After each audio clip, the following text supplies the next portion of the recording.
C'est comment combattre les sorciers qui agissent à distance. C'est le thème de ce matin. En tout cas, vous allez m'excuser que je commence. Je n'ai pas salué beaucoup de gens parce que j'ai commencé légèrement en retard. Je suis obligé de commencer pour vous permettre d'avoir une grande quantité de matière. Merci beaucoup, partagez ce live. Dites à quelqu'un qui est très combattu de venir suivre ces éléments d'enseignement qui vont venir et vous allez comprendre que plusieurs personnes souffrent. Tu es en Europe, tu es où, mais on est en train de t'ensorceler à partir de l'Afrique. Tu es dans la capitale, on est en train de te combattre à partir du village. Alors, comment tu vas faire? Parce que toi, tu ne sais pas.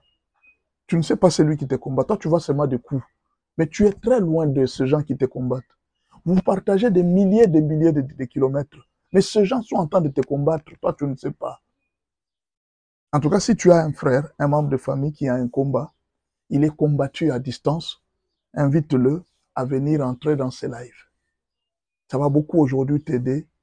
Tu vas comprendre beaucoup de choses. Et si aujourd'hui tu as suivi cet enseignement, tu seras prudent dans beaucoup de détails. En tout cas, tu seras prudent dans beaucoup de détails. Et c'est ce que je suis en train de te demander, la prudence. Alors, voici les 10 modes opératoires des sorciers qui opèrent à distance. Ils ont 10 méthodes d'action. Je vais vous citer les 10 méthodes d'action et je vais vous montrer comment est-ce que vous pouvez faire. Première méthode d'action, ils voient les féticheurs, les maîtres spirituels et les marabouts. C'est-à-dire, ils vont amener votre photo. Vous ne savez pas. Ils vont amener une partie de votre corps. C'est un symbole. Vous ne savez pas. Ils peuvent amener vos ongles chez un féticheur, chez un maître marabout, ou alors toute autre chose qu'on peut leur demander. On peut leur dire, amenez-nous la poussière de sa terre là où ils piétinent. Chaque symbole a une signification dans leur monde.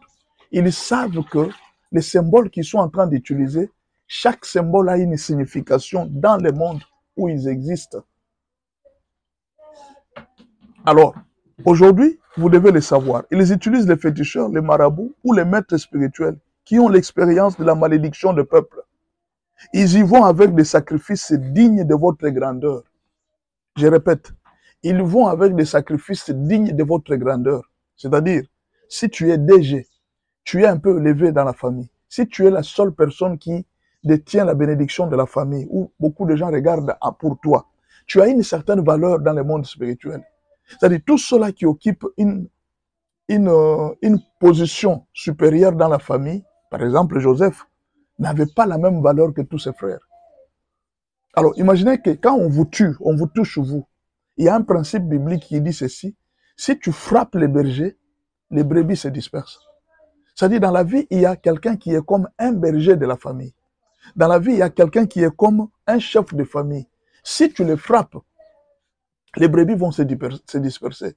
Je vous donne l'exemple de Moïse. Si Moïse était frappé, toutes les brebis seraient dispersées. Vous comprenez? Toutes les brebis seraient dispersées. Jésus a été frappé. Les disciples sont partis. La meilleure façon de te combattre, c'est de faire en sorte que l'on puisse atteindre une personne qui a une grande valeur. Vous comprenez? Alors, ces gens vont bâtir des hôtels dignes de votre grandeur pour Israël. Maintenant, j'ai regardé pour Israël. Qu'est-ce que Balaam et Balak ont fait? C'est pratiquement que beaucoup de gens. Toi, tu ne sais rien. Tu es chez toi, tu dors, tu ne sais rien. Tu fais des choses, tu ne fais rien. Tout ce que tu fais, toi, tu ne sais rien. Mais il y a quelqu'un qui est en train de faire des choses derrière ton dos, mais toi, tu ne le sais pas. Aujourd'hui, je vais t'apprendre à savoir les secrets des maîtres spirituels. Pour Israël, ils ont bâti, imaginez pour Israël, ils savent que Dieu, c'est le chiffre 7. Vous voyez, ils n'ont pas utilisé le chiffre 7 par hasard. C'est parce que Dieu, c'est le chiffre 7 qu'il utilise souvent. Le chiffre 7 signifie la sagesse infinie de Dieu. Le chiffre 7 signifie le cycle de Dieu. Quelque chose qui est infini. Vous comprenez? Alors, ils n'ont pas utilisé le chiffre 7 par hasard. C'est-à-dire, si ça se termine, ça peut recommencer. Autrement dit, si nous avons lancé une flèche, la flèche va continuer à se lancer d'elle-même. C'est-à-dire rendre une malédiction automatique. C'est pourquoi ils ont utilisé le chiffre 7.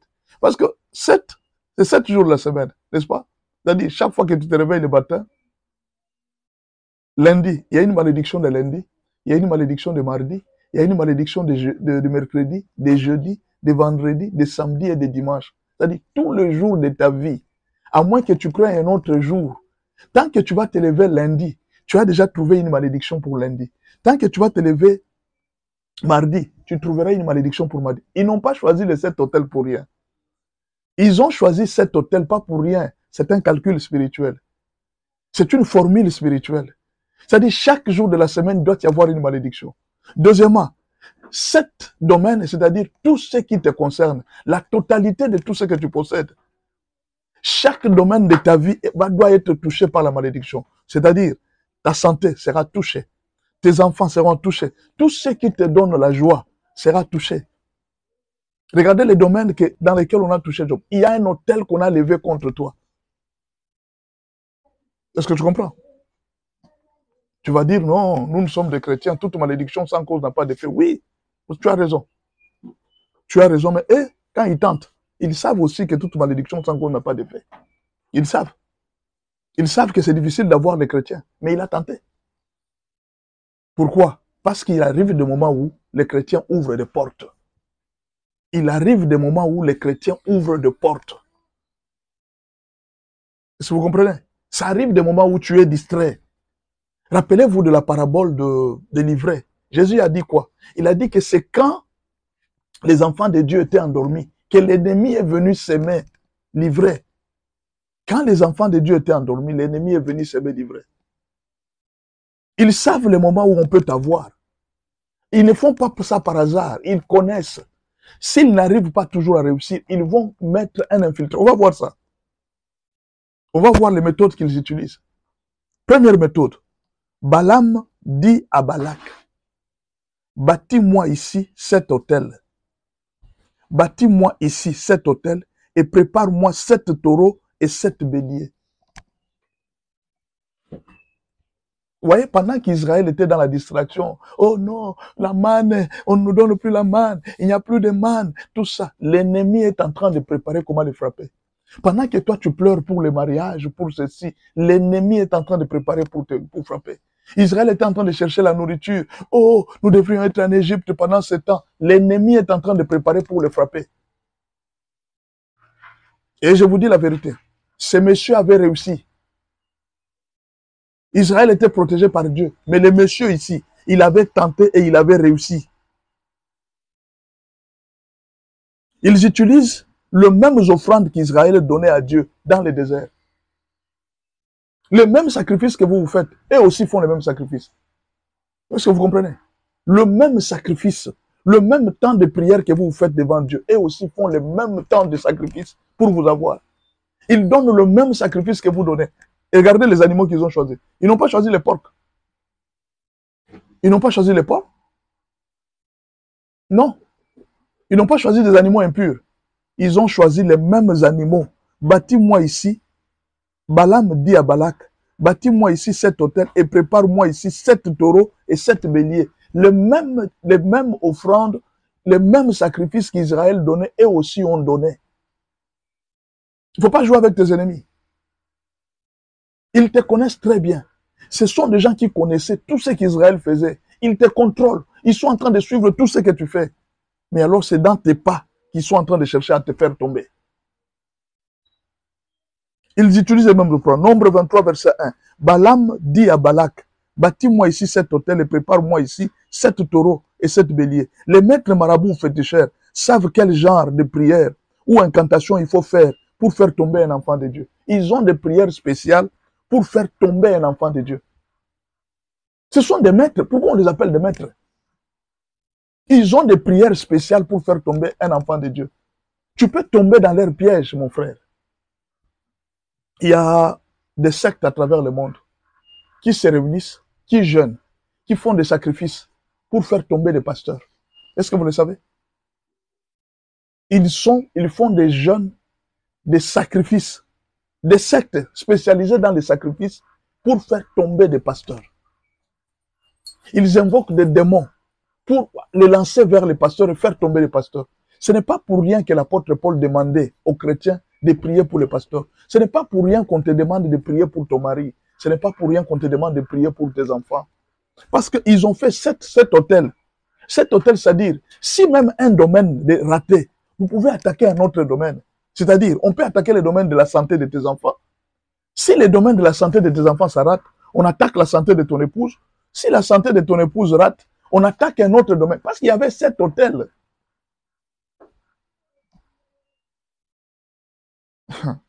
Ne dormez pas. Ne jouez pas avec l'ennemi. Ne croyez pas qu'il est en train de vous regarder en riant. Le diable vous regarde avec une colère. La Bible dit qu'il sait qu'il a trop peu de temps. Il vous regarde avec une colère. Quand vous êtes en train de mener votre vie chrétienne, ce n'est pas une vie de distraction où vous êtes en train de jouer. Si vous avez un temps de prière que vous avez déjà fixé avec Dieu, faites-le. Si vous avez une période de prière que vous avez déjà fixée avec Dieu, respectez cette période de prière. Première stratégie, ils vont chez les maîtres marabouts. Alors, pourquoi ils n'ont pas pu atteindre Israël? Pourquoi, malgré les 7 attaques, ils n'ont pas pu atteindre Israël? Leur salut, c'était l'agneau de Dieu. On va dire. Le salut était l'agneau de Dieu sans tache, qui représentait Jésus-Christ. C'était ça leur salut. Le premier verset que nous avons dit, c'est Nombre 23, verset 1. C'est le premier verset. Vous avez Nombre 23, verset 1. Le deuxième verset que nous vous donnons aujourd'hui, c'est Exode 12, verset 5. Exode 12, verset 5. Avant même qu'Israël quitte, ils avaient tué l'agneau. Et c'est cet agneau qui les accompagnait partout. Voilà pourquoi aucun sacrifice fait contre Israël ne pouvait pas réussir. Aucun. Aucun sacrifice fait contre Israël ne pouvait pas réussir. Je vous ai dit hier, ne négligez pas le sang. Chrétiens, ne négligez pas le sang de l'agneau. Non, j'ai dit Nombre 21, verset 3. Nombre 21, verset 3. Voilà. Le deuxième verset, Exode 12, verset 5 et 6. Exode 12, verset 5 et 6. Ce sera un agneau sans défaut, mâle, âgé d'1 an. Vous pourriez prendre un agneau ou un chevreau. Vous les garderez jusqu'au 14e jour de ce mois. Et toute l'assemblée d'Israël l'immolera entre les 2 soirs. Ils avaient déjà immolé l'agneau avant de partir. Écoutez, quand vous avez un long voyage à faire, ne partez pas sans prendre la Sainte Seine. Quand vous avez des grandes affaires à faire, ne partez pas sans prendre la Sainte Seine. Prenez le sang de Jésus. Buvez le sang de Jésus. Immolez l'agneau. Prenez la chair coupée. Prenez du sang et buvez. Ne sortez plus comme ça. Dans la vie chrétienne, le nom de Jésus est une tour forte qui nous protège contre toutes les malédictions de nuit ou de jour. Je répète, dans le monde spirituel, le nom de Jésus, c'est une tour forte. C'est un bâtiment qui nous protège contre toutes les malédictions, de nuit comme de jour. Proverbe 18, verset 10. Le nom de l'Éternel est une tour forte. Proverbe 18, verset 10.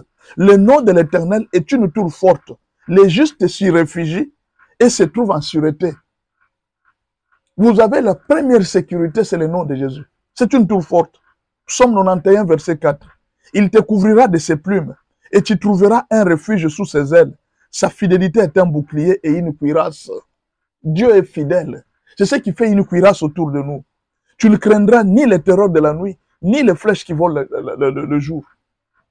Non, nous n'avons rien à craindre. Parce que nous avons un nom qui nous protège. Ces jours-là, Balaam a fait 7 hôtels. Parmi les 7 hôtels, il n'y a aucun qui a réussi. Aucun. Je vais vous dire une chose. Vous voyez, quand vous dites Dieu ne fait rien pour nous. Et je vous dis, Israël, pendant ce temps, était en train de s'inquiéter. Ils étaient fatigués de Dieu.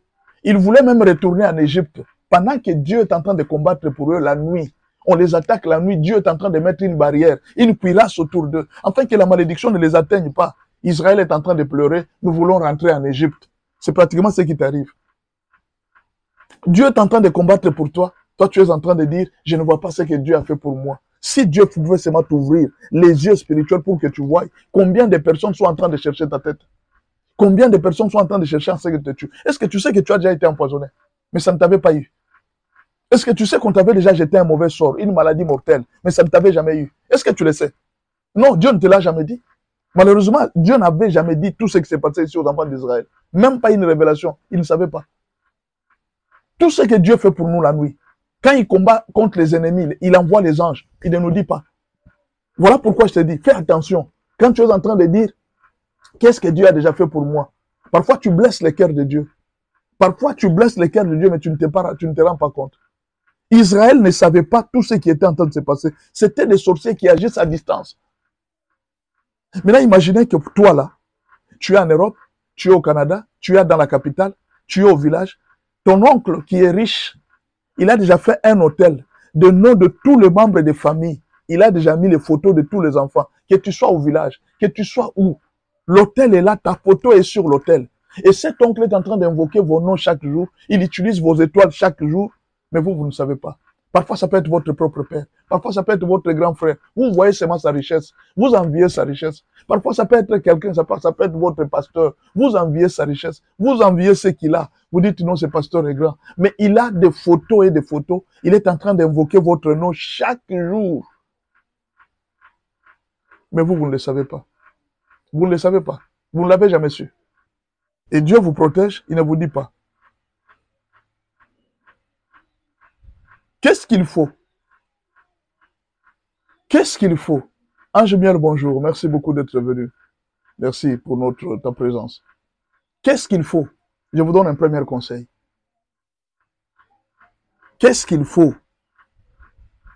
pour vaincre les malédictions venant des marabouts, des sorciers et des maîtres occultistes?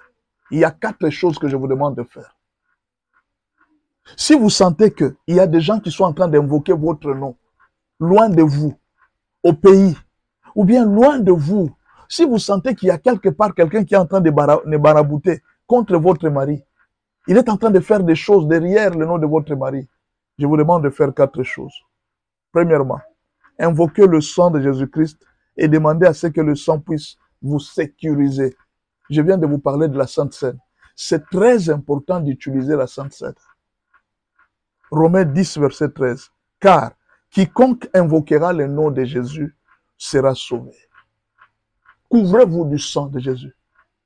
Invoquez le sang de Jésus pour couvrir vos enfants. Invoquez le sang de Jésus pour couvrir toute votre famille. Que le sang de Jésus vous protège. Jésus leur a dit, mettez ça sur les linteaux. Appliquez ça sur les linteaux. Quand l'adversaire viendra, il ne vous détruira pas. Le sang de Jésus protège votre famille.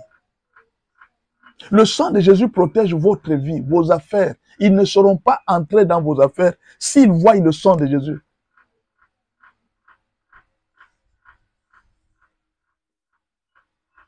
Il faut invoquer le nom de Jésus contre tous ceux qui font des incantations contre nos vies. Vous invoquez le nom de Jésus. Le nom de Jésus-Christ est le plus puissant de tous les noms. Demandez au nom de Jésus-Christ de nous rendre invisibles dans tous leurs miroirs et bassins magiques. Pendant qu'ils sont en train de t'invoquer, dis à Dieu, rends ma famille invisible, rends mes enfants invisibles, rends mes affaires invisibles. Dans tous leurs miroirs magiques, dans tous leurs bassins magiques, partout ils invoquent mon nom, partout ils utilisent ma photo, mon image, rends-moi invisible. Que le sang de Jésus-Christ me rende invisible dans tous les radars. Philippiens 2, verset 10. Afin qu'au nom de Jésus-Christ, tous genoux fléchissent dans les cieux, sur la terre et sous la terre. Philippiens 2, verset 11. Et que toute langue confesse que Jésus-Christ est Seigneur à la gloire de Dieu le Père. Patrick Moukouna, bonjour. Un jour, il y a un magicien qui a donné des témoignages. Il dit qu'il avait été invité par son ami, sans le savoir, dans la maison d'un maître marabout. Lui, il allait chercher le pouvoir de l'argent. Mais les chrétiens ne savaient pas où est-ce qu'ils allaient. Ils sont arrivés dans la maison c'était pratiquement un laboratoire où on donnait des pouvoirs à plusieurs personnes. Un laboratoire démoniaque, un laboratoire des satanistes. Une maison où tout le monde venait, les gens qui venaient chercher le pouvoir, la chance, la force pour la force physique, tout ce que vous cherchez, vous êtes sportif, vous avez, c'était tout un laboratoire de monde des ténèbres. Alors il dit que, ça c'est les magiciens qui donnent le témoignage. Il dit, ce monsieur est venu avec un chrétien. Quand le chrétien est entré dans notre maison, nous avons vu toutes les histoires, les verres, des capsules qui étaient dans... Tout a été renversé. Quand juste il a piétiné notre maison, on s'est posé la question, c'est qui celui-là? Qui a amené cet homme ici? Il a détruit tout. Un jour, moi aussi, je ne sais pas, je ne savais pas. Il y a un grand frère du quartier qui m'a appelé. Il m'a dit, pasteur, accompagne-moi quelque part. Il y a un monsieur qui me doit l'argent. Lui savait que c'était un féticheur, mais moi, je ne savais pas. Il savait que c'était un féticheur. Moi, je ne savais pas. Il dit non, je les traite avec des produits parce qu'il souffre d'hémorroïdes. Mais alors, il me doit l'argent, il ne veut pas me payer. Bon, lui, il savait. Moi, je ne savais pas. Bon, nous sommes arrivés. Nous arrivons. Nous entrons dans la parcelle. J'ai vu un tarif, des consultations et tout ça. Je ne savais pas que c'est la maison d'un féticheur. Je suis arrivé, je me suis assis. Et puis, j'ai vu que celui qui nous a reçus ne parlait pas. Lui qui m'a amené là, il ne parlait pas. Il ne causait pas. Nous nous sommes assis. Ah, moi, j'ai dit, mais tu m'as amené pour prendre la dette. Mais là, c'est quoi ça? Moi, je m'en vais. Je l'ai dit au revoir et je suis parti. 3 jours après, il est venu me voir. Il m'a dit ceci, pasteur, est-ce que tu sais que tu es vraiment un serviteur de Dieu? J'ai dit pourquoi? Il dit, j'ai voulu te mettre à l'épreuve. J'ai voulu voir ta puissance. J'ai dit pourquoi? Pourquoi tu as fait ça? Il dit, tu vois la maison où nous sommes partis. Ce monsieur, c'est un féticheur. Bien alors, pourquoi tu m'as amené là? Ah, quand juste tu es parti, le monsieur m'a dit, il m'a dit ceci. Il dit que ça soit la dernière fois que tu m'amènes un homme comme ça. C'est qui? Tu l'as amené, tu l'as sorti d'où? Regarde comment est-ce qu'il a détruit mes histoires. Moi, je ne savais rien, mes frères. Je ne savais rien. Deux fois, vous ne savez pas, vous les chrétiens. La puissance que Dieu vous a donnée, vous ne savez pas. Il y a des milieux où vous êtes en train de vous poser chaque jour la question. Pourquoi au travail, les gens ne m'aiment pas? Pourquoi ici, pas quand j'arrive, les gens ne sont pas contents de moi? Pourquoi toute cette avenue ne m'aime pas? C'est parce que les gens, tu peux passer dans une avenue. Ils avaient mis des fétiches pour d'autres personnes. Quand toi, tu passes, toutes leurs fétiches se détruisent. Ces gens vont t'aimer. Tu arrives au bureau. Ils ont déjà préparé quelque chose pour les chefs. Quand le chef va arriver, il va piétiner cet endroit. Et les histoires, les chefs seront envoûtés. Quand toi, tu es passé, leurs histoires ont été détruites. Maintenant, dis-moi, sincèrement. Dis-moi sincèrement. Ces gens vont t'aimer. Voilà pourquoi, quand tu arrives quelque part, les gens ne t'aiment pas. C'est parce qu'il y a des choses qui sont en toi, que Jésus a mises en toi, qui détruisent leurs œuvres. La Bible dit, partout foulera la plante de ton pied, je te le donne en héritage. C'est ce jour-là que j'ai compris ce verset. Il me dit que ce monsieur m'a grondé. Il m'a dit, n'amenez plus jamais un monsieur comme ça. Il est qui? Il dit, pasteur, tu es un homme puissant. Tu es un homme puissant. Il dit, la façon dont le monsieur m'a parlé, il dit, il a détruit toutes mes histoires ici. Ma présence à moi, j'ai détruit quoi? Je ne sais pas, mes frères. Je ne sais pas ce que j'ai détruit. Moi-même, je ne sais pas ce qui s'est passé. Qu'est-ce que ma présence a pour détruire les histoires d'un féticheur? Je ne sais pas.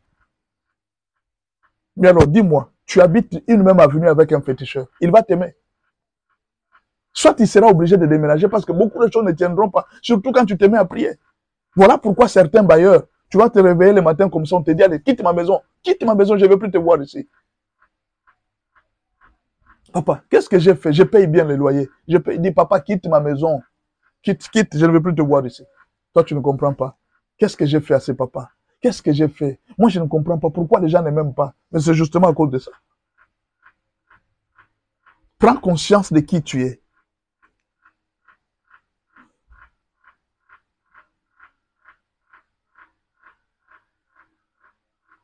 Deuxièmement, si tu veux vaincre ces gens, il faut invoquer le sang de Jésus-Christ sur tous leurs instruments de travail afin d'annuler leurs effets. Le sang de Jésus-Christ est un antidote à tout fétiche. Le sang de Jésus-Christ est un antidote. A un effet destructeur sur tout. Quand tu verses le sang de Jésus-Christ sur leurs histoires, tout est annulé. Tout ce qu'ils devraient faire, c'est annulé. Voilà pourquoi ces gens n'aiment pas le sang de Jésus-Christ. Voilà pourquoi ils distraient les chrétiens à ne pas prendre la Sainte Seine. Les chrétiens sont distraits. C'est difficile de trouver aujourd'hui les chrétiens en train de prendre la Sainte Seine. Une fois par mois. Parce que le sang de Jésus, c'est la puissance de tout chrétien.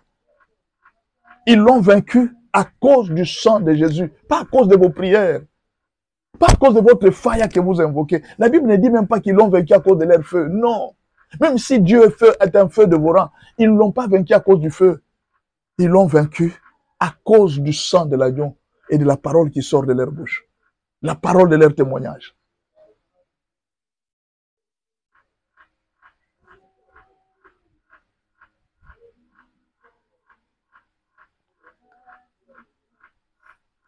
Invoquez le sang de Jésus. Apocalypse 12, verset 11. Ils l'ont vaincu à cause du sang de l'agneau et à cause de la parole de leur témoignage. Et ils n'ont pas aimé leur vie jusqu'à craindre la mort. Comprenez? Le sang de Jésus bloque les actions destructeurs. Toutes les actions destructrices des ténèbres, le sang bloque. Exode 12, verset 7. On prendra de son sang et on mettra sur les poteaux et sur les linteaux de la porte des maisons où on les mangera. Le sang vous servira de signe sur les maisons où vous serez. Je verrai le sang et je passerai par-dessus vous. Et il n'y aura point de plaie qui vous détruise quand je frapperai les pays d'Égypte. Le sang de Jésus-Christ vous protège contre la destruction démoniaque. Aucun démon ne peut vous détruire si vous êtes protégé par le sang de Jésus. Aucun. Ils n'ont pas cette force de vous détruire. Troisième chose, invoquez le feu de vos rangs pour calciner les autels qui font des incantations contre vous. Écoutez ce que la Bible dit. Invoquez le feu pour détruire, calciner toutes leurs œuvres. Écoutez ce que la Bible dit. Prenez ces versets, écrivez-le. Retenez ces versets. Exode 9, verset 3. Exode 9, verset 3. Sache aujourd'hui que l'Éternel, ton Dieu, marchera lui-même devant toi comme un feu dévorant. Sache aujourd'hui que l'Éternel, ton Dieu, marchera lui-même devant toi comme un feu dévorant. C'est lui qui les détruira, qui les humiliera devant toi, et tu les chasseras, tu les feras périr promptement, comme l'Éternel te l'a dit. Gardez ces versets, ça va beaucoup vous aider. Il marche devant nous comme un feu dévorant. Détruisez avec le feu de l'Éternel. Tous leurs autels, partout ils invoquent ton nom. Si même ils ont mis une photo de ton enfant sur un autel, invoque le feu, que cela soit détruit. Quatrième chose à faire, quand les marabouts sont en train de faire des cérémonies sur votre nom à distance, quatrième chose à faire, annuler les effets de toutes leurs armes, car c'est une promesse divine pour tous ceux qui les servent. Quand vous servez le Seigneur, il y a une promesse que Dieu nous a donnée. Toutes les armes qu'ils vont utiliser seront nulles et sans effet. Sans effet. Isaïe 54, verset 17. Toute arme forgée contre toi. C'est-à-dire, ils sont dans un hôtel. Ils ont préparé une flèche qui doit t'atteindre. La Bible dit que s'ils préparent une flèche, une arme contre toi, ou bien des paroles de malédiction, parce que même les paroles peuvent être des armes, des paroles de malédiction contre toi. Et toute langue qui s'élèvera en justice contre toi, tu la condamneras. Toute arme sera sans effet, et toute langue, tu la condamneras. Tel est l'héritage des serviteurs de l'Éternel. Tel est le salut qui leur viendra de moi, dit l'Éternel. Dieu a déjà prévu un salut pour toi. Est-ce que vous comprenez? Dieu a déjà prévu un salut pour toi. Invoque le feu de l'Éternel et puis détruis toutes leurs armes. Partout où ils opèrent, détruis leurs armes. Ça, c'est le combat spirituel.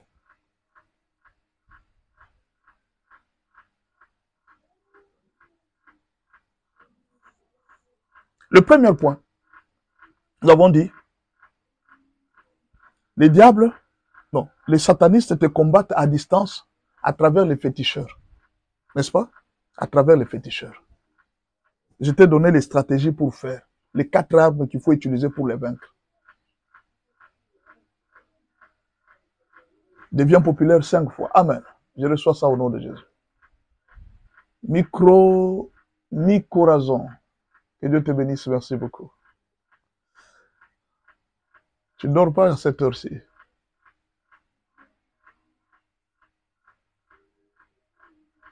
Merci beaucoup pour toutes tes bénédictions. Les alliances familiales. Les alliances familiales. C'est la deuxième stratégie par laquelle on attaque les gens à distance. La première, c'est à travers les féticheurs et les marabouts. Parce que les marabouts et les féticheurs peuvent atteindre quelqu'un même aux États-Unis. Même n'importe où. N'importe où tu es. Il suffit seulement qu'ils aient un symbole de toi, ils vont t'atteindre. Partout. Ils vont t'atteindre. Le monde est très petit dans le monde spirituel, très petit. On peut t'atteindre de partout où tu te trouves. Mais alors, il y a ce qu'on appelle les alliances familiales. C'est aussi un moyen. Les alliances familiales, les familles peuvent agir à distance pour bénir ou maudire leurs descendants. Je dis ceci, les familles peuvent agir à distance pour maudire ou pour bénir leurs descendants. Beaucoup de gens sont combattus par leur propre famille, par plusieurs moyens. Non, c'est la famille, ta propre famille te combat. Jésus l'avait dit. Les gens auront pour ennemis les gens de leur propre famille. Jésus l'avait dit.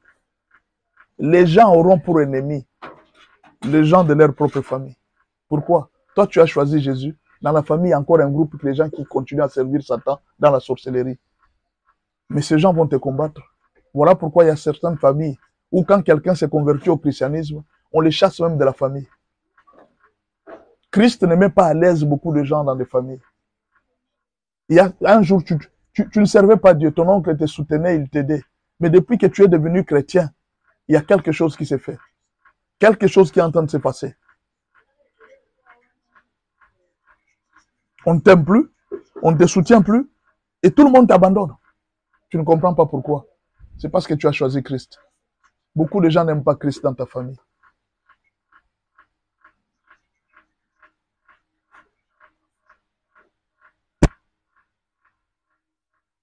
Premier moyen, les lois établies.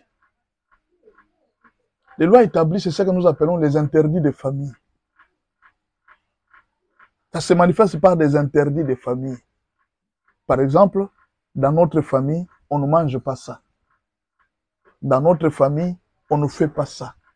Dans notre famille, on ne fait pas ça. D'abord, dis-moi, pourquoi vous ne faites pas ça?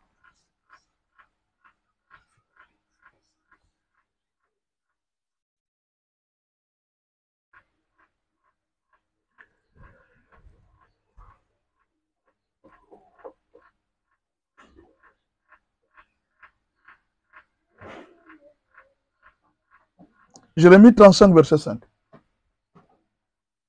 Jérémie 35, verset 5. J'ai mis du vin, j'ai mis devant les fils de la maison de Réchabites des coupes pleines de vin et des calices, et je leur dis, buvez du vin.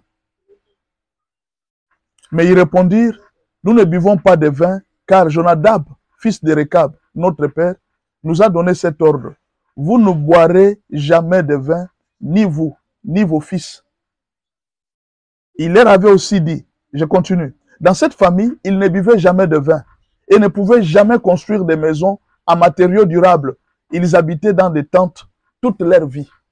Il était interdit dans cette famille de construire des maisons en matériaux durables.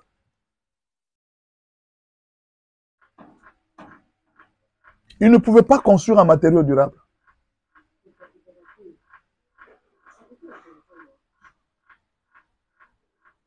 Jérémie 35, verset 7. Et vous ne bâtirez point de maisons, vous ne sèmerez aucune semence, vous ne planterez point de vignes, et vous n'en posséderez point, mais vous habiterez sous des tentes toute votre vie, afin que vous viviez longtemps dans les pays où vous êtes étrangers. En échange, Vous ne devez pas s'aimer. Vous ne devez pas planter. Vous avez déjà vu quelqu'un comme ça? Tu grandis, tu ne plantes pas, tu ne sèmes pas, tu ne construis pas des maisons en matériaux durables. Tu peux t'imaginer. Imaginez un peu la vie de cette personne. C'est une personne pauvre. Mais en échange de la pauvreté, il y a une longue vie.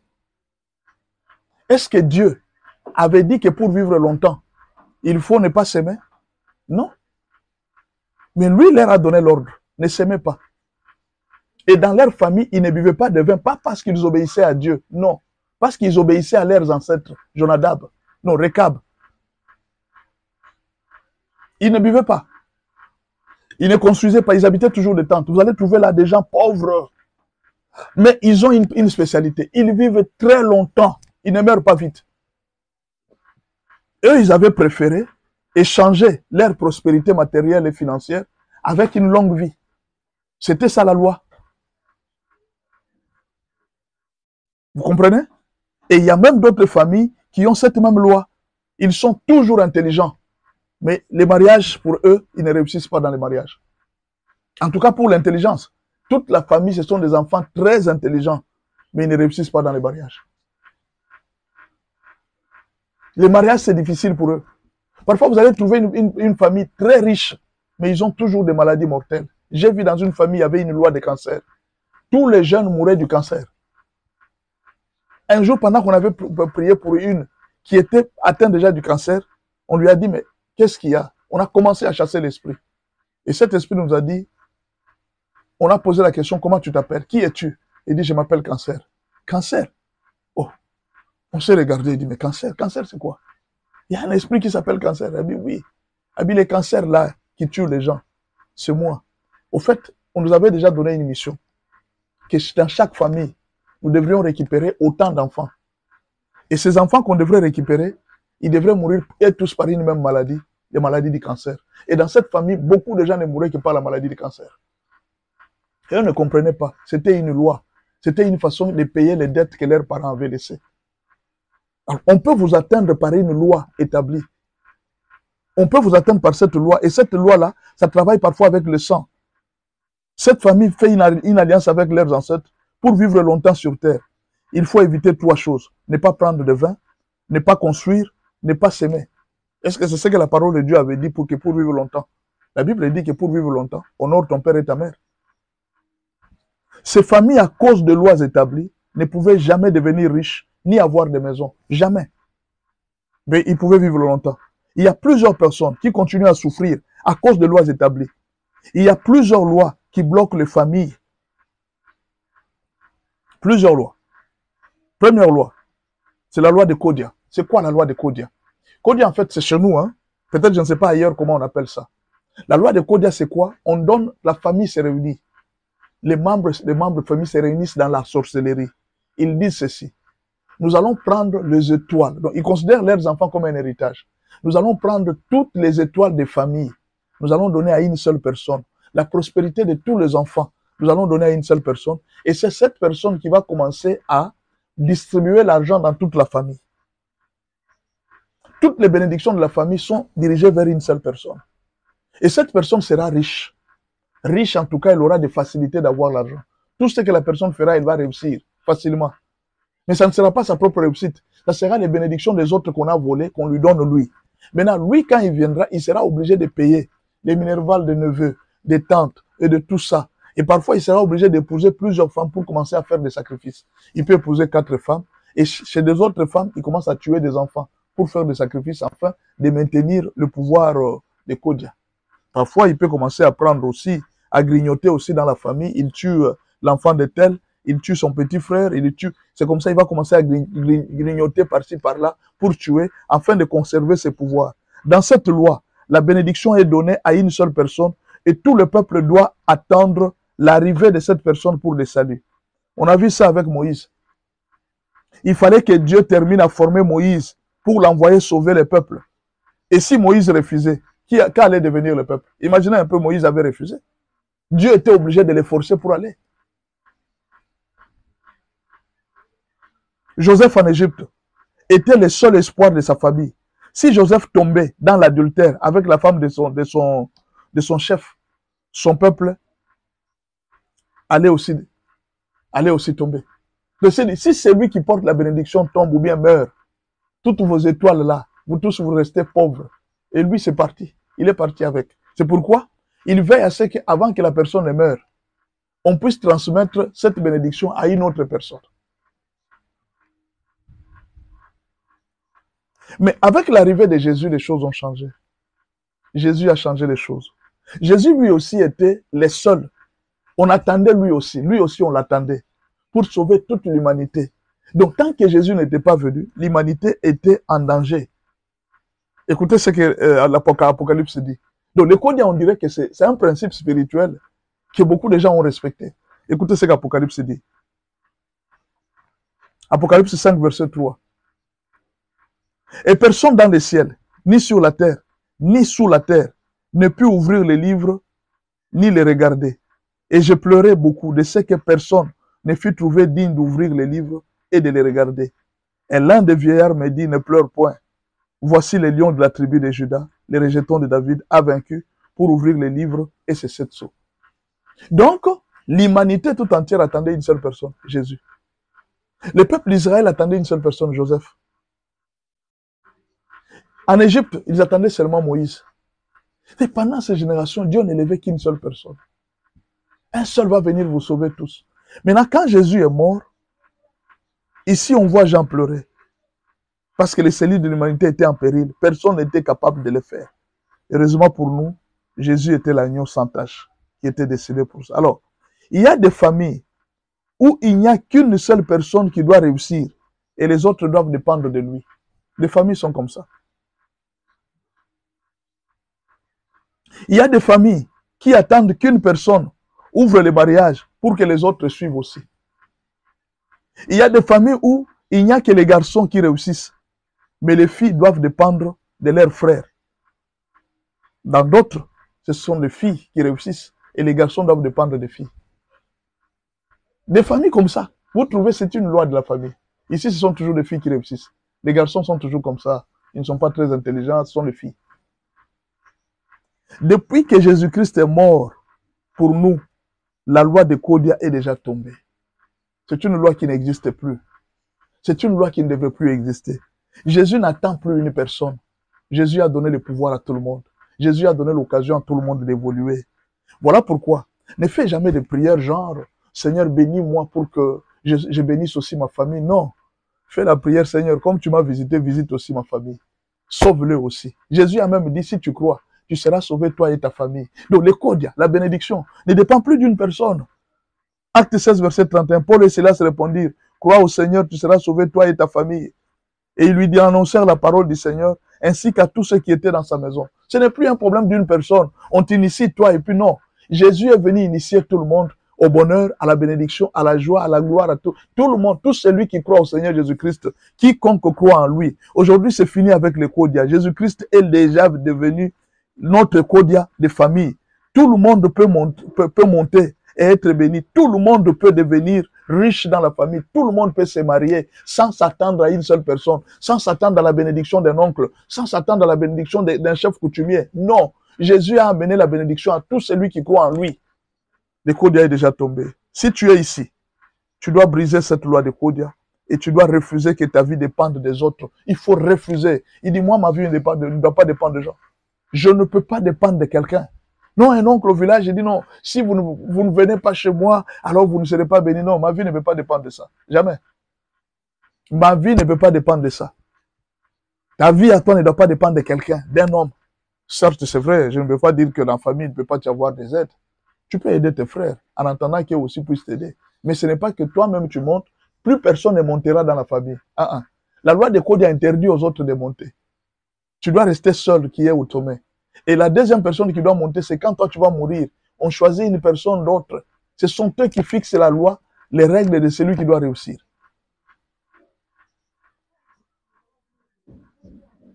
Jérémie 17, verset 5. Ainsi parle l'Éternel. Maudit soit l'homme qui se confie dans l'homme, qui prend la chair pour son appui et qui détourne son cœur de l'ennemi, de l'Éternel. Ne mets plus jamais ta confiance dans les hommes. Béni soit l'homme qui se confie dans l'Éternel et dont l'Éternel est l'espérance. Tu es béni si tu te confies en l'Éternel. Tu es béni. Il n'y a plus de loi de Kodia. Les Kodia, c'est fini, mon frère. Tout celui qui croit en Jésus a déjà les Kodia de la famille. C'est-à-dire, acceptez que tous les membres de votre famille soient bénis. Ne souhaitez pas que dans la famille, que ce soit seulement toi qui es béni. Non. Quand tu viens en Christ, cherche à ce que tout le monde aussi soit béni dans la famille. Seigneur, trouve du travail pour mon frère. Trouve le mariage pour ma soeur. Afin qu'il n'y ait pas de jalousie. Jésus a déjà brisé la loi de Kodia. On ne doit plus attendre Moïse. On ne doit plus attendre Joseph. C'est toi le Moïse de ta famille. C'est toi le Joseph de ta famille. C'est toi. Même si tu es cadet, ici, s'il n'y a pas de cadet, dans la vie chrétienne, celui qui croit au Seigneur Jésus-Christ peut devenir aussi l'aîné de la famille. Il peut devenir le Joseph de la famille. Si tu crois, tu peux sauver ta famille. Le code est déjà terminé.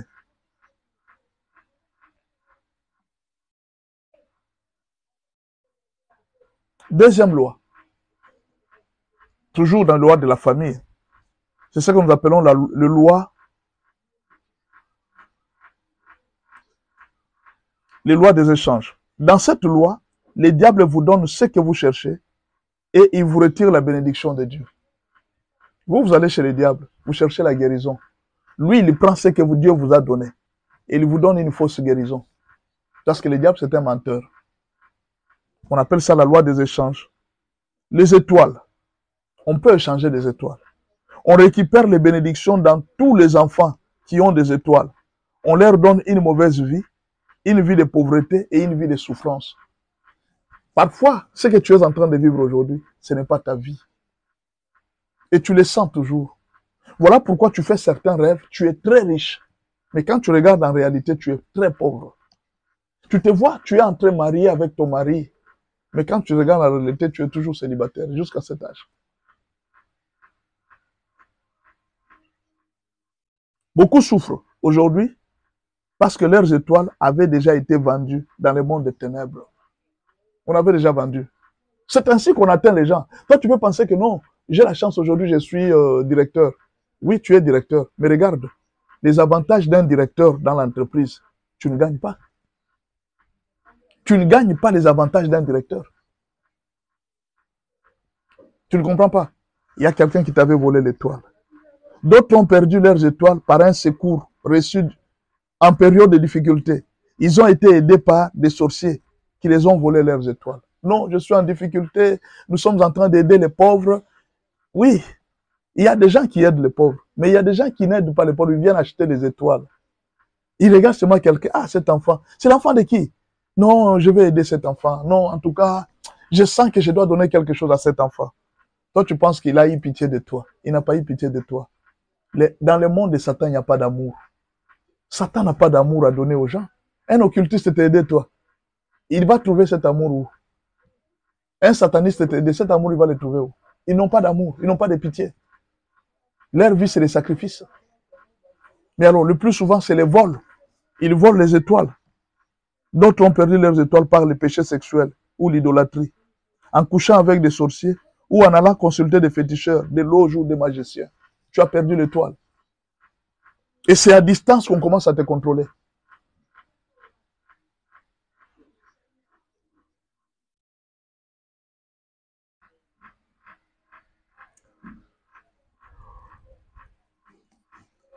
Alors, quelle prière nous allons faire?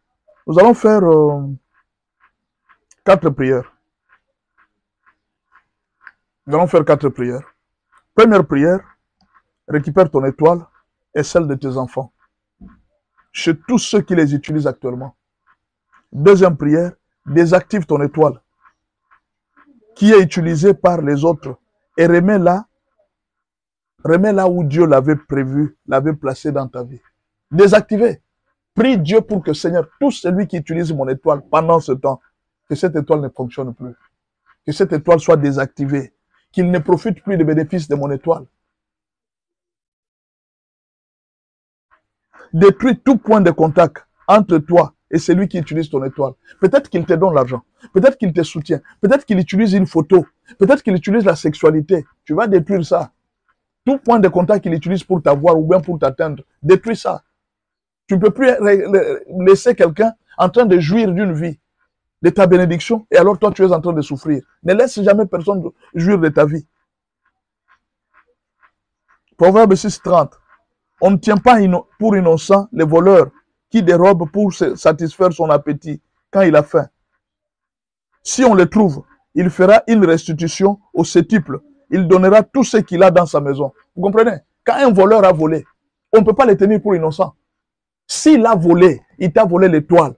Il doit retourner 7 fois ce qu'il a volé. Même tous les biens de sa maison doivent être saisis. C'est ce que la Bible dit.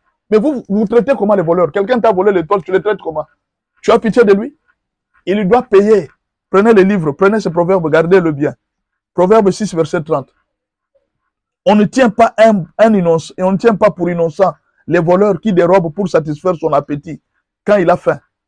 Lui, il veut satisfaire ses besoins à lui. S'acheter des voitures, mais pour s'acheter des voitures, au lieu de demander à Dieu, lui il va demander chez Satan, et Satan lui dit, va voler l'étoile de tes frères. Et il a volé ton étoile. Lui est devenu riche, il est devenu élevé, et toi tu es en train de souffrir. Ça ne se fera pas ainsi. Ça ne se fera pas ainsi. Un jour, j'étais en train de prier avec une sœur. Pendant qu'on priait, elle était possédée par son propre beau-frère. Le beau-frère a beaucoup d'argent. Le beau-frère a beaucoup d'argent. Beaucoup d'argent. J'ai dit au beau-frère, qu'est-ce qu'il y a avec cette femme? Elle t'a fait quoi? Elle est juste ta belle-sœur. Qu'est-ce que cette fille t'a fait? Le beau-frère m'a dit, il dit, ma richesse à moi, c'est son mari. Mais je suis en train de la voir comme elle vient là. Elle risque de me couper les contacts que j'ai avec son mari. Or, son mari ne peut pas évoluer. Son mari ne peut pas avancer dans la vie. J'ai déjà tout pris de son mari. J'utilise son étoile. Ce que j'ai. Au fait, dans le monde physique, les gens me voient trop riche.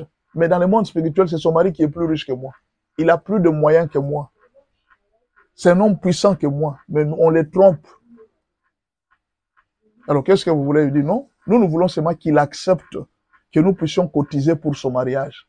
Mais pourquoi vous voulez cotiser pour son mariage? Il dit, mais c'est pour l'avoir, pour que son mariage nous appartienne, pour que nous contrôlions son mariage.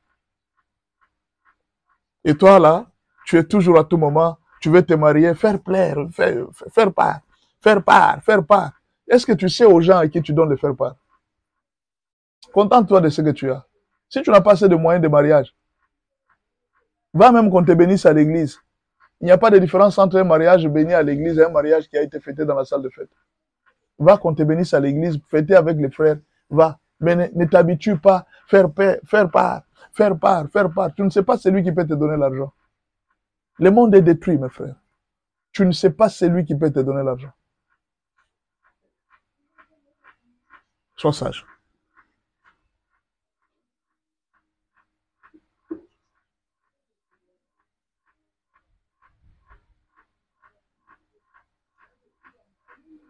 Alors, le deuxième point,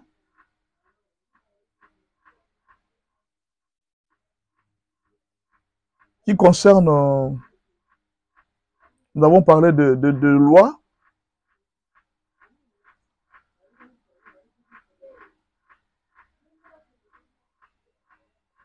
Nous allons parler maintenant des mariages volés.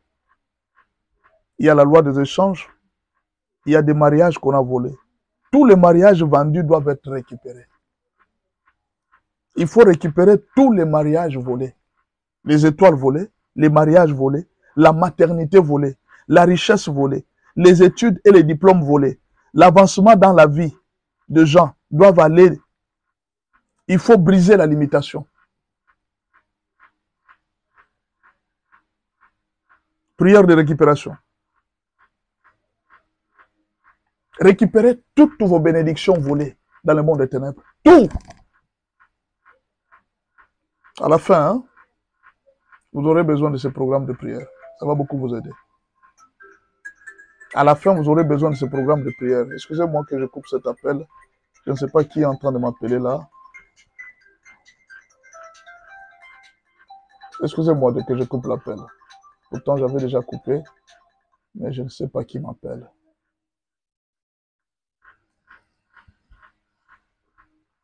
J'avais déjà bloqué tous les appels. Est-ce que vous comprenez? Récupérez tout ce qu'on vous a volé. On a volé les mariages, on a volé les maternités, on a volé tout. Vous vous mariez, il n'y a pas d'enfant. Comment Dieu peut vous donner un mariage, il n'y a pas d'enfant? Comment Dieu peut vous donner un diplôme universitaire, mais vous n'avez pas de travail?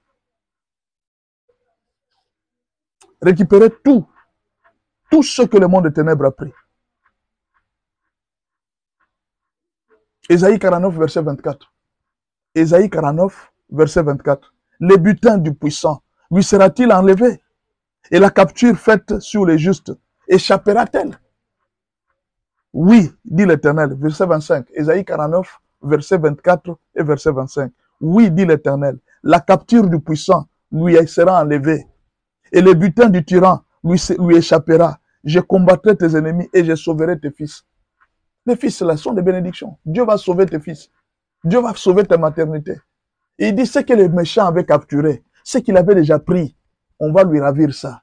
Je vais remettre ça à mes enfants. C'est ce que la Bible dit. On va remettre ça à vous.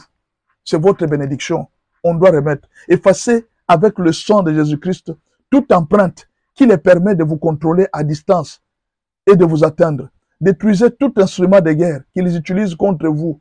Tout point de contact. Détruisez tout. Annulez toutes les paroles de malédiction qui leur donnent accès à votre vie. Annulez tout. Faites disparaître tout de vous dans leur miroir de contrôle. Détruisez leurs caméras et leurs micros autour de vous ou loin de vous. Détruisez tout. N'ayez pitié de personne. Mets une barrière de feu entre toi et eux et déclare, comme Moïse, je ne vous verrai plus de toute ma vie restante. Soyez tous précipités dans la mer Rouge, dans le temps de feu, éloignés de ma vie. Je ne vous verrai plus. La Bible dit, les Égyptiens que vous voyez aujourd'hui, vous ne les verrez plus. Moi et vous, c'est fini, on ne se verra plus. Détruis leur camp de ravitaillement et toute leur force contre toi. Récupère les années perdues. Détruis toutes les sauterelles de ta vie. Toutes les sauterelles. Que Dieu éloigne tout Judas autour de toi. Tout celui qui est là comme traître, que Dieu l'éloigne autour de toi. Que Dieu t'ouvre les yeux pour connaître les bonnes et les mauvaises personnes. Que Dieu t'éloigne tout mauvais choix au nom de Jésus-Christ. C'est une prière. Aujourd'hui, c'est mercredi. Nous avons les directives de prière. Ce sont les directives de prière que nous vous donnons. Ayez le temps de prier. Ayez le temps de récupérer. Je pense qu'on doit s'arrêter par là aujourd'hui et que mon Dieu vous fasse du bien. Si vous êtes partenaire, vous allez trouver ce programme dans votre compte. Si vous n'êtes pas partenaire, vous allez trouver ce programme dans le compte des serviteurs de Dieu. Entrez, demandez-moi les liens pour entrer dans le groupe des serviteurs de Dieu. Les partenaires sont ceux-là qui soutiennent notre ministère financièrement par leur argent. Si vous êtes partenaire, on va commencer à vous envoyer régulièrement les enseignements gratuitement, sans que vous le demandiez. Soyez partenaire, nous vous le demandons. Est-ce que vous comprenez? Pour le moment, nous avons fait 1 heure, hein? 1 heure juste. Oui, 1 heure juste et on a terminé. Merci beaucoup à vous tous. Merci beaucoup pour votre présence parmi nous. Nous sommes vraiment dans la joie et vous prenez mon numéro. Si vous avez un problème particulier, vous avez besoin d'une assistance spirituelle, prenez mon numéro. Plus 243, plus 243, 81, 86, 81, 652. Plus 243, 81, 86, 81, 652, c'est mon numéro WhatsApp. Vous pouvez le prendre et vous pouvez nous joindre à ce numéro-là à tout moment. En attendant, que le Seigneur Dieu vous fasse du bien. Demain, c'est jeudi, nous serons dans la louange et l'adoration. Et nous allons voir des thèmes que nous allons parler demain, ne ratez pas. Et vendredi, ça sera un enseignement au choix, une prière au choix, c'est une antenne libre, vendredi. Et les samedis, nous allons parler du mariage. Les soirs, encore samedi, nous allons revenir pour faire les résumés et donner un nouveau thème. Voilà. Aujourd'hui, en tout cas, nous sommes pratiquement à la fin. On a terminé aujourd'hui un peu avant. Bon, tous les jours ne sont pas dimanches. Que Dieu puisse vous bénir dans tout ce que vous êtes en train de faire. Zambende Moutou, je pense que j'ai déjà envoyé presque tout. S'il y a un thème que vous vous rappelez, que j'ai oublié, vous me rappelez le thème. Bonjour, comment vous allez passer? Je vais très bien. Que Dieu vous bénisse et merci beaucoup. Est-ce qu'on peut se voir la fois prochaine? Ça sera demain probablement, si Dieu, Jésus ne revient pas cette nuit. On va se voir demain. Que Dieu vous bénisse et à la prochaine.